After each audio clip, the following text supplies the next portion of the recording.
Ai, de verdade, eu sou a pior pessoa pra começar um assunto. Gente, bem-vindos a mais um episódio de Tudo Pode Ser, o podcast onde tudo pode acontecer, porque eu não dei esse nome pra ele à toa. Essa semana eu demorei pra fazer esse episódio, como vocês sabem, né, que me acompanha nas redes sociais, eu não postei ele na quinta-feira, porque eu não consegui gravar.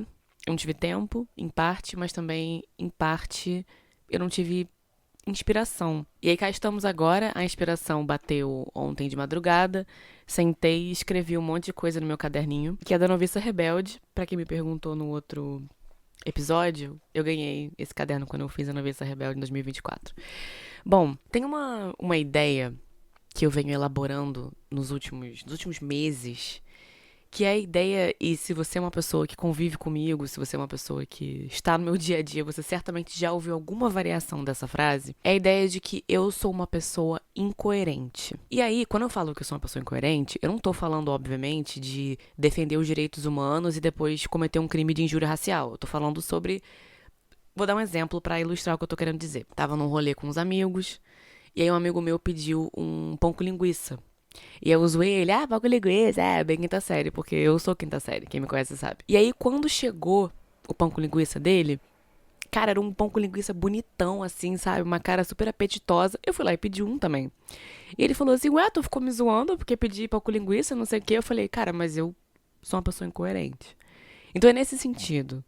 É ser incoerente no sentido de você falar uma coisa e fazer outra. No sentido de você falar, nunca faria isso, e aí você vai lá e faz o que você falou que nunca faria. Eu tenho me aceitado mais como uma pessoa incoerente nos últimos meses. Isso pode ter a ver com o meu processo de terapia? Pode. Também pode ter a ver com o meu processo de amadurecimento, de crescimento, evolução?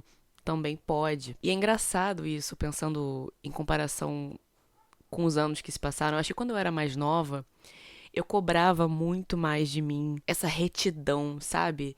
Essa coesão, essa coisa do tipo, eu disse isso e eu fiz isso, sabe? Nesse lugar, assim, eu sempre. Eu sou uma pessoa coerente com os meus princípios, eu acho. Com as coisas que eu acho certas, com as coisas que eu acho erradas. Só que eu acho que existe um extremismo nisso. Eu tinha muitas certezas quando eu era mais nova que caíram por terra. E eu acho que isso é muito parte do processo de crescer. Tem até uma música da Taylor Swift, sim, porque aqui a gente vai citar Gonzaguinha, Foucault, Taylor Swift, passando pela MC Carol de Niterói, e por aí a gente vai seguir. Tem a música dela que eu acho que, se eu não me engano, o nome é Nothing New ou Something New, não sei, que tem uma frase que ela fala o seguinte, ela fala: como uma pessoa pode saber tudo aos 18 anos, mas nada aos 22? E eu adoro essa frase, porque pra mim ela descreve o processo de crescimento. Quando você é jovem, eu digo jovem mesmo, tipo 18, 19 anos, você sabe o que você quer fazer da vida, você tem muita certeza em relação ao mundo, em relação às pessoas, e aí você vai crescendo e você vai vendo assim, meu Deus, não é isso. Nada é tão extremo assim, as coisas não são tão absolutas assim. Eu acho que se Ana Luísa de 18 anos visse Ana Luísa de 31, ela ia me chamar de incoerente. Vou trazer mais um exemplo pra vocês. Recentemente eu até postei isso no Instagram, fiz um post falando sobre 2026, e uma coisa que eu botei lá, que eu fiz pela primeira vez, foi mandei uma mensagem de saudades, oi saudades, pra uma pessoa com quem eu tinha dito, eu não quero mais. Eu falei, terminou, acabou. E aí eu fui lá e falei, oi, saudades. E eu acho que isso faz parte do que eu tô falando. Porque eu sempre tive, e eu tenho ainda, muita clareza sobre os meus sentimentos em relação, principalmente em relação à amizade e em relação à minha vida amorosa. Eu sempre fui muito assim, essa pessoa aqui eu só vou ficar com ela, não tenho, sabe, essa pessoa aqui eu vou sair, eu vou, sabe, eu estou afim dessa pessoa. E também, quando a coisa terminava, pra mim era assim, fechou a porta, acabou. Nunca mais. Eu era muito extremista nesse sentido. E eu acho que eu não sou mais, eu acho que depende, sabe?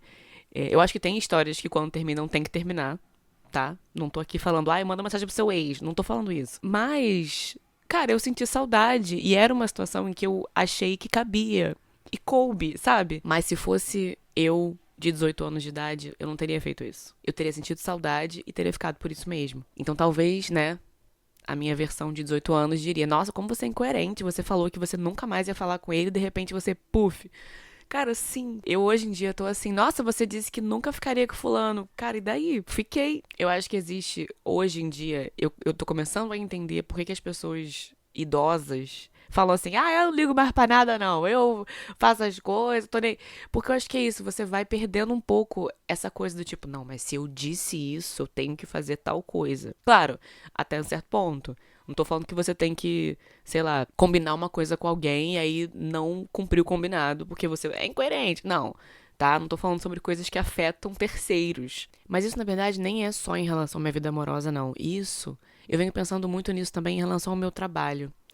Eu venho pensando nisso em relação à minha carreira de atriz, principalmente, porque eu também sou professora de inglês, mas... Porque assim, eu não tô cansada de ser atriz.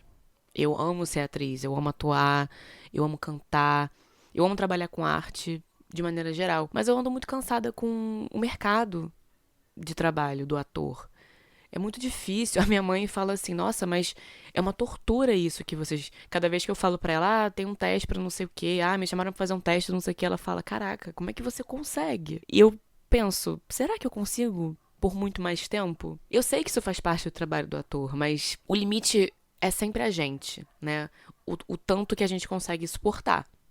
Se chega nesse limite, e ele é pessoal, cada um tem o seu, aí a gente começa a pensar outras coisas. E qual é a relação disso com o tópico desse episódio? Eu, quando penso nisso, quando penso, talvez eu devesse não dedicar tanto tempo, tanta energia pra minha carreira de atriz. Tem sempre um lado meu que pensa, mas caraca, você já dedicou tanto tempo e tanta energia por tantos anos e você vai desistir e você vai deixar isso de lado? Eu sinto como se eu estivesse traindo uma parte minha, sabe? Traindo os meus sonhos, sendo incoerente com quem eu era quando eu comecei, a pensar nisso como uma profissão. Mas aí, e aí isso faz parte desse processo de aceitar as incoerências, eu também penso o seguinte, tem muitas outras coisas que eu tenho vontade de fazer e que eu não fiz por causa desse sonho, que tem muita relação com a minha independência financeira, que tem muita relação com conseguir me planejar a longo prazo para fazer algumas coisas que eu não consigo fazer por causa do meu trabalho de atriz. Quem é ator, quem é artista vai entender o que eu tô falando. Então, assim, eu sou muito privilegiada de ter pais que me ajudam, mas, assim, eu tenho um outro trabalho, eu tenho uma outra profissão que eu gosto muito de ser professora também, e isso eu também acho um privilégio, porque nem todo mundo tem isso. Mas aí eu penso, eu tô traindo o meu sonho de ser atriz quando eu penso em largar tudo e fazer outra coisa. Mas também eu já traí esse outro lado meu que tem vontade de viajar, de guardar dinheiro, de me planejar, de ter a minha casa, sabe? São muitas coisas que eu tenho vontade de viver e que eu não vivi e que eu não vivo por causa da minha escolha. Então, assim, é incoerente eu pensar nisso agora, nessa possibilidade de não fazer mais isso pra fazer outras coisas? Talvez não. E também, se for incoerente, tudo bem. E aí, esse que é o ponto. É esse que é o ponto. Eu acho que a coisa de ser incoerente... Eu não sei nem se incoerente é a melhor palavra. Eu gosto de usar ela porque eu acho que ela é negativa e eu gosto de subverter o sentido das palavras. Porque, na verdade, o sentido de incoerente é... Incoerente é um adjetivo que descreve algo ou alguém desprovido de lógica, nexo ou harmonia. Refere-se a falas, pensamentos ou ações que se contradizem ou que não apresentam uma conexão sensata entre si. Então eu nem sei se incoerente é a melhor palavra para descrever isso que eu tô falando. Mas eu acho que a gente tem que aceitar, e eu falo a gente, porque como eu falei em alguns episódios atrás, o que eu trouxer aqui são questões que eu também tenho. Eu falo porque eu também estou vivendo essas coisas. Eu acho que a incoerência, até certo ponto, né, como eu já falei antes, ela é meio inerente ao ser humano. A gente muda, a gente cresce, a gente evolui. Então, assim, eu não confio em quem fala que é a mesma pessoa que era 10 anos atrás. Como é que você passou por 10 anos de existência e você não mudou? E você não... Sabe? Tem coisas que são as mesmas e tudo bem, mas eu acho que você falar, não, eu sou a mesma pessoa que eu era 10 anos atrás. Caraca, mas é muito tempo, né? Eu acho que crescer tem essa coisa de parar de se preocupar com essa coerência extrema.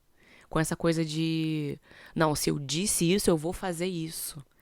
Tudo bem, mas pode ser que você mude de ideia. Tem muitos fatores em jogo. Você pode querer desistir de uma parada que você faz há muito tempo, simplesmente porque não te cabe mais. Ou porque você não cabe mais naquela coisa também. Eu tenho muito problema com desistir. Eu não gosto de desistir.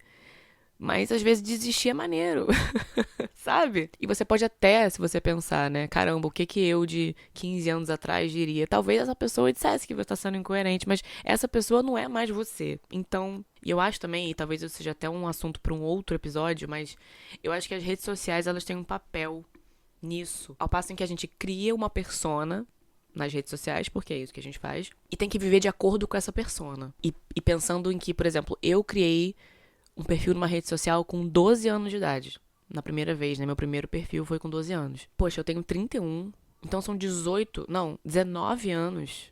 Eu sou péssima em matemática.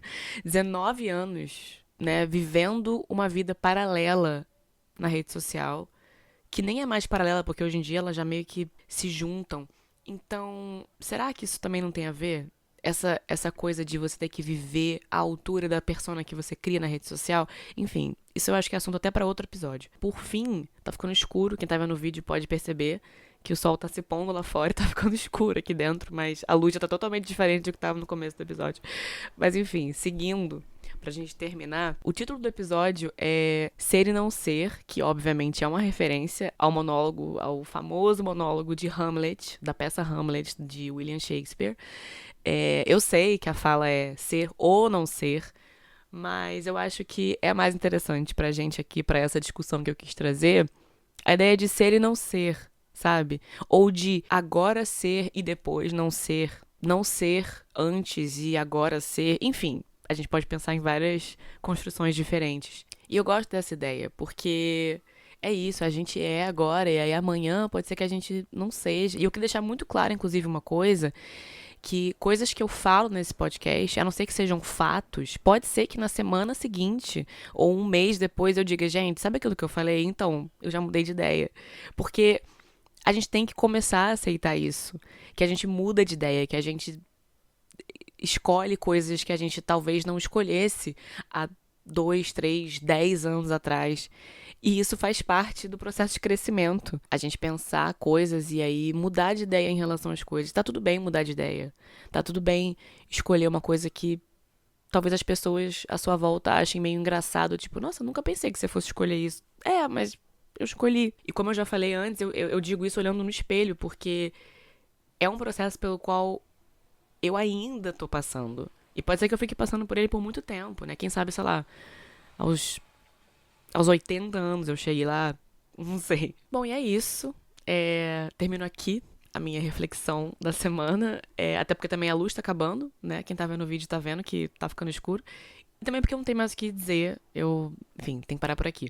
E por falar em não ter mais o que dizer, uma coisa que eu tô estudando é talvez, passar a fazer o podcast a cada 2 semanas.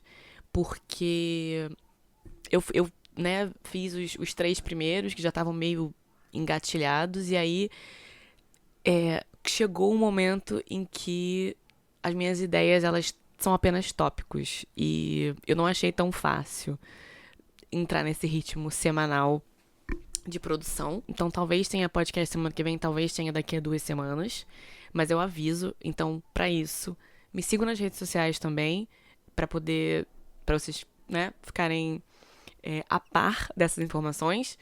E sigam também o podcast na sua plataforma de preferência ou no meu canal no YouTube. E é isso, galera. Muito obrigada por me escutarem. E até semana que vem ou daqui a 2 semanas. A gente se fala, a gente combina, tá? Beijo.